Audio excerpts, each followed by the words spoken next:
big booty bitches. Oh boy, I promised the people a Sonic the Hedgehog video. I better get to work.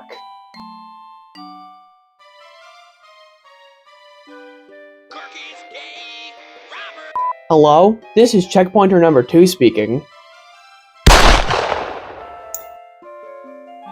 Not on this channel.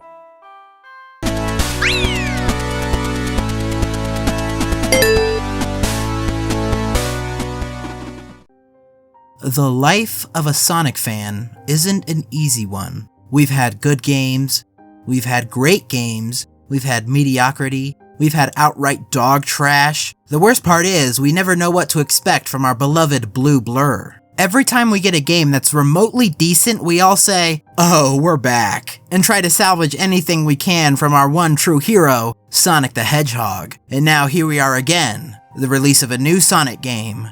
This time, Sonic X Shadow Generations.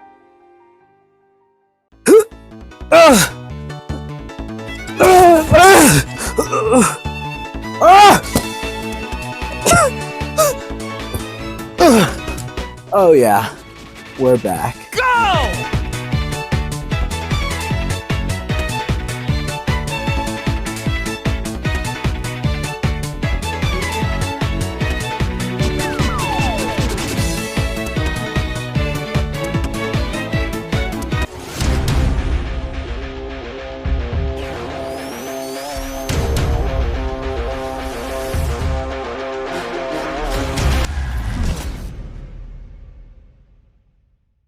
I don't have a physical copy of Shadow Generations. I do, however, have this physical copy of the original Sonic Generations that I've never played before. I swear I didn't intend to make the Bowser's Fury video this close to Shadow Generations, but conveniently here we are. Sonic Generations originally released in 2011 to critical acclaim, being praised as not only the best Sonic game in years, but actually being a good game. My peak interest in Sonic was during the Wii era, so I never got to play Generations back then. Now, here we are with a complete remaster of Sonic Generations for modern consoles with a new Shadow campaign added on top. It's almost exactly what Nintendo did with Super Mario 3D World plus Bowser's Fury. We'll touch more on that later. I assume people were skeptical with Shadow Generations due to the crippling state of release Sonic Colors Ultimate came out in, but all the skeptics were quickly silenced after the many positive reviews started dropping. But what do I think? That's what we're here to talk about. Like I said before, I've never played the original Sonic Generations, so this video will be a review of both the Sonic and Shadow campaigns. Let's start with Sonic. Oh no! Let's go stop Eggman! Dooba dooba!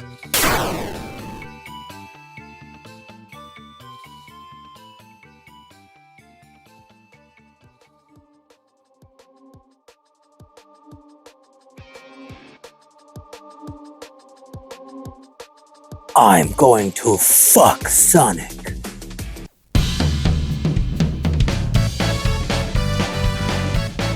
When the game originally came out, it was for Sonic's 20th anniversary, so to celebrate, Sega brought classic Sonic back in all of his chunky glory, also bringing back levels from the older Sonic games. Now, by classic Sonic, I mean this porky dude from Sonic 1 to Sonic 3. He was in a couple other spin-off games, but his design was changed in 1999 with the release of Sonic Adventure, and he's been this lanky, long-legged dude ever since. Personally, I really hate how classic Sonic looks in 3D, but fortunately here, the gameplay is solid. Every zone is split up into 2 acts. Act 1 is for classic Sonic, consisting of 2D action, while Act 2 has modern Sonic taking up the reins with the so-called boost formula, continuing off the heels of Sonic Unleashed and Colors. We'll focus more on modern Sonic later, but sticking with classic Sonic, anyone who's played the Genesis Sonic games will recognize the gameplay here. You'll utilize your speed to collect rings, defeat enemies, and platform your way through the stage until you reach the goalpost at the end. The better you play, the more you'll be able to keep the speed and flow going. The controls and physics aren't exactly the same as the old school days, but it's definitely playable here. Strangely, the spin dash was cracked out in Generations. This thing could launch you into the next 2 zones if you let it. Like every Sonic game released after Sonic Mania, they retroactively added the drop dash without being mindful of how it would affect the design, but I mean, I like it, so I'm not gonna complain about it. A minor problem I noticed with classic Sonic's control was his jump height. Lil Bro cannot jump up some of these platforming sections, and it became a little distracting having to individually jump to every single platform. Other than that, I didn't have any problems with classic Sonic's controls, but these controls don't mean anything without fun levels to traverse. One of the big reoccurring elements of Sonic level design is many alternate pathways to reach the goal. In 2D, the main way it's handled is a harder to reach but faster upper pathway, and a slower, easier to reach lower pathway, and Generations continues this trend. The level design is strong and avoids many of the things that can push me away from 2D Sonic, like confusing mazes or long levels. I do think every level here is good at the very least, but I noticed that the classic Sonic levels got weaker as the game went on, capping off with a 9-minute run of my first playthrough of Planet Wisp. Honestly, I don't find myself replaying the classic Sonic levels much at all, at least compared to the modern Sonic levels or even any other classic Sonic game. They're not bad at all, I just think that the modern Sonic levels are tons more fun, so let's get into those. If you thought classic Sonic was fast, then modern Sonic will hit you with a quick reality check.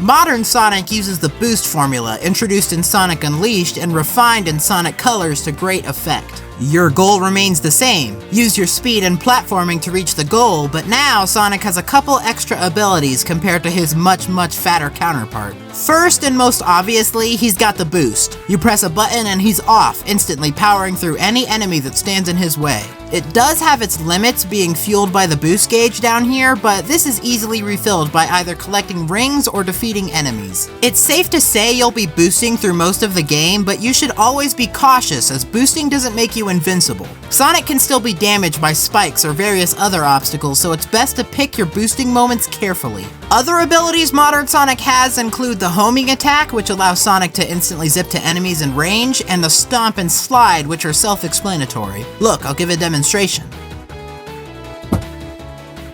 Ow!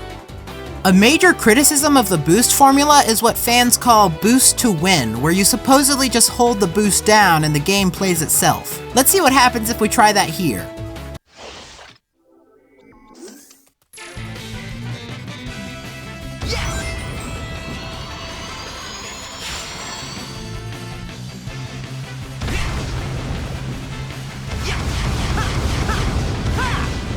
These accusations could be thrown at much other lesser games, but here in Generations, I've gotta say, I think all of these levels are masterpieces and expertly designed, except for you.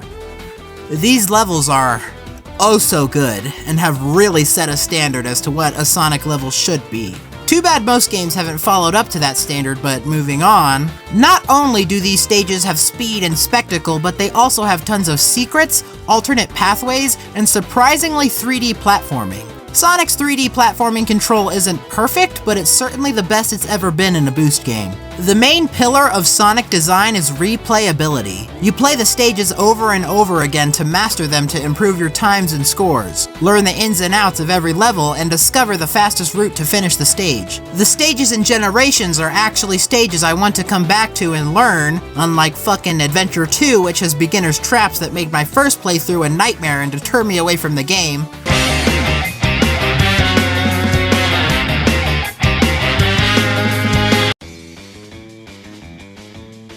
Let's talk about Sonic stuff.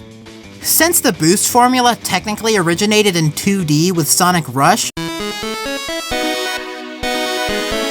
every boost game has had 2D sections along with the main 3D action, but in Generations it's particularly confusing as to why, because classic Sonic is here to handle all the 2D action. While the control in Sonic Rush was pretty good, in all these newfangled 3D games, it's been very kinda mid. In Generations, like I said, the control is at its best, but Sonic is still kinda heavy and hard to turn around in 2D. Another thing I want to touch on briefly is the ranking system. Ever since Sonic Adventure 2, you've been ranked at the end of every stage based on your performance, and I'm mixed on this mechanic. On one hand, it encourages your mastery of every stage, but if you're playing casually or still learning, getting that sweet E rank makes you feel like a failure.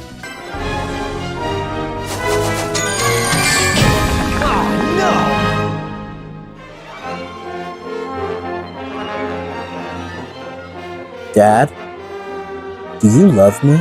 Fortunately, the rankings and generations are particularly forgiving. I got some S ranks I definitely shouldn't have gotten. You may have noticed that I've yet to talk about the story. Well, that's because it sucks. Easily the weakest part of Sonic Generations is the story. Now, I don't need a big, complicated story in my Sonic games for them to be good. Like I always say, the best stories for me have likable characters and memorable moments, and this game fails on both fronts. The game begins with Sonic's birthday party. They never say how old he is, but it's interrupted by this big purple thing called the Time Eater.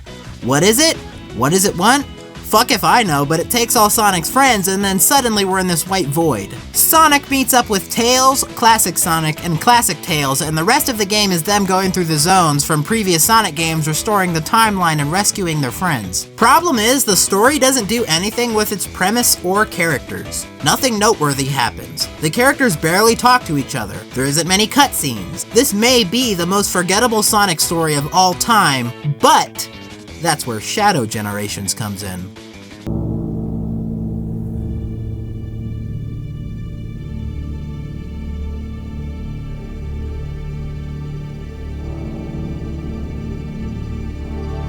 Shadow's story begins with a beautifully animated cutscene giving a little more depth to Shadow's origin and his relationship with Maria. This immediately makes me care more about Shadow than I did about Sonic. I even give a shit about Maria, even though she's definitely totally dead. Turns out this was a dream, but Shadow still feels a presence on the Space Colony Ark, so after hitting up Rouge and Omega, Shadow takes a ship or something up to the space station. Surprisingly, he finds Black Doom has returned, the villain from the original Shadow the Hedgehog game. I'll give Sega this, they acknowledge their history, even the really bad stuff. As this occurs, all the stuff with the Time Eater is happening in Sonic's story, so Shadow is dropped into an older stage as well. After completing it, he too is left in the white void, but this time in 3D. I don't really remember the order of which this plot happens, but here's the basic gist. When Shadow was created by Gerald Robotnik, he was fused with some of Black Doom's essence or whatever, so now Black Doom is back again after his defeat in Shadow the Hedgehog, trying to power Shadow up, giving him new abilities so that Black Doom can take over Shadow's body and take over the world or something. Fortunately for Shadow, due to the Time Eater stuff, Maria has been taken from a point in time, you know, before she died, and is here to give Shadow moral support.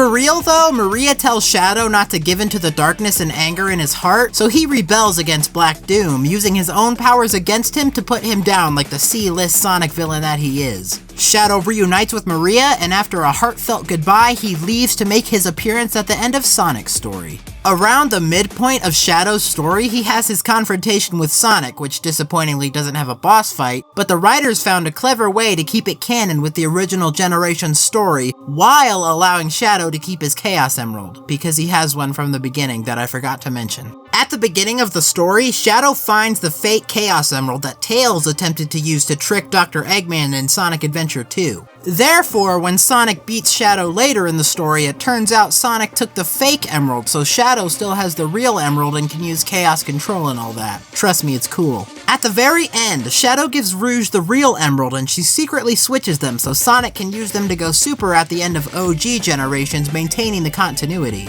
Shadow's story is a complete 180 to Sonic's afterthought of a narrative. Shadow's story has memorable characters, character development, production value. Like, Shadow's story has many great animated cutscenes, even in some of the stages. If you are missing a more in-depth story from OG Generations, then you'll definitely get your fill from Shadow Generations. Alright, now let's talk gameplay. My main criticism is Shadow never picks up an automatic rifle and kills Black Doom point blank. For real though, it's not that structurally different from OG Sonic Generations. You've still got your main stages in the White Void, but now the Void is an explorable hub world, taking some huge inspiration from Bowser's Fury. Let's talk about the Void first because it's got the most new stuff going on. It's a lot like the open zones from Sonic Frontiers in terms of design, and frankly it's got the same problem as those. Random floating rails and set dressing make it hard to get an idea of what goes where, and it's just so much to take in that I ignore it as much as possible and just try to go from stage to stage. The main silver lining, however, is that all of the collectibles are optional, so you can ignore most of it if you want to. All the collectibles are artwork or stuff like that, and I don't really care about all that, so next topic. The Void is also where Shadow learns all his new abilities, called Doom powers, I guess. His new powers include Doom Spears, Doom Blast, Doom Surf, Doom Morph, and Doom Wing. Doom Spears allow Shadow to throw shit at enemies or switches. I don't use it that often unless it's required. Doom Blast makes Shadow do some ninja moves and kick enemies around and then blast them through walls. It's pretty cool. Doom Surf is my favorite. It lets Shadow harness his inner dude bro and move across water because apparently he can't run along water like Sonic can. Doom Morph is my least favorite. It makes Shadow turn into this goopy thing and lets him traverse through this purple stuff. He can swing on these ball things and it would be cool, but I think the control is a little too loose for my liking. Shadow doesn't acquire Doom Wing until the final stage, and it's actually toggleable on and off before every stage after you unlock it. Doom Wing can be activated by collecting 50 rings and it lets him straight up fly. You maintain your current altitude and you can maneuver him, but it costs boost to use, so it's not completely broken. Most of these are used both in the hub and in the stages, so let's talk about the main levels now. Shadow will travel through levels from his past, including the Space Colony Arc, Kingdom Valley, and this fucking shit from Frontiers. He wasn't even in that game! Shadow has almost the same moveset as Sonic. He can boost, homing attack, quick step, you know, all the Sonic stuff. For some reason, Shadow has a double jump instead of an air dash like Sonic, but I think the double jump works just as well, so I'm not complaining. Shadow also has all his Doom powers, as well as one secret ability that I've yet to mention. Oh man, I can't wait to eat all these chips. I just gotta go wash my hands first. Chaos Control!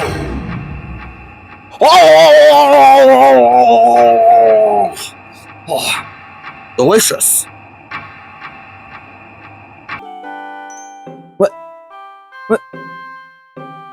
What the fuck? Once Shadow collects enough of whatever fills this gauge here, you can activate Chaos Control, which freezes the world around you, allowing you to navigate obstacles easier, easily take out enemies, or use it in context-sensitive situations like allowing you to jump on missiles. My favorite thing about Chaos Control is it has uses outside of its intended usage location. Like, there are spots where the game obviously wants you to use Chaos Control, but then there's the segment in Kingdom Valley where this guy is chasing you, and you can just use Chaos Control and leave him in the dust. These stages in general are pretty amazing all around. I think I might like them more than the Sonic ones. Every stage feels like it tells a story through its level design. They're longer, more in-depth, there's more pathways that take advantage of Shadow's abilities. All the while, they maintain the accessible design that Sonic Generations had. These levels here are the standard that every Sonic level after should match up to. Hopefully Sega will deliver with whatever the next Sonic game may be. Fuck, I forgot to talk about the bosses again. None of them are aggressively bad or long, but the one in Sonic Generations are nothing special, and the ones in Shadow Generations were actually really fun while being neat callbacks to Shadow's past. Hey Shadow, do you think I could borrow $50? They won't approve my loan after my many failed attempts to kill Sonic. Go! Oh fuck, here he comes now. Oh fuck, As a Sonic fan, Sonic X Shadow Generations has been a breath of fresh air that I've yearned after for many years. If you're on the more pessimistic side of the fan base, then we haven't had a truly good Sonic game in 7 years, last one being Sonic Mania. I've been playing Sonic games for almost 15 years now, and I've tried to enjoy everything he puts out, but he doesn't make it easy. Lost World and Colors were mid, Superstars had terrible bosses, Forces was a shit ton of wasted potential, and Frontiers was extremely mediocre, and now we've finally reached a game that's good. No, great. A fantastic Sonic game with no caveats or asterisks, a game with tons of love and effort put into it. It feels so nice to be able to say that Sonic is good again. Go out and buy this game. Show Sega that we mean business. Show Sega that when they make good games, we will buy them. Another amazing adventure in the books. What do you say we go... oh no!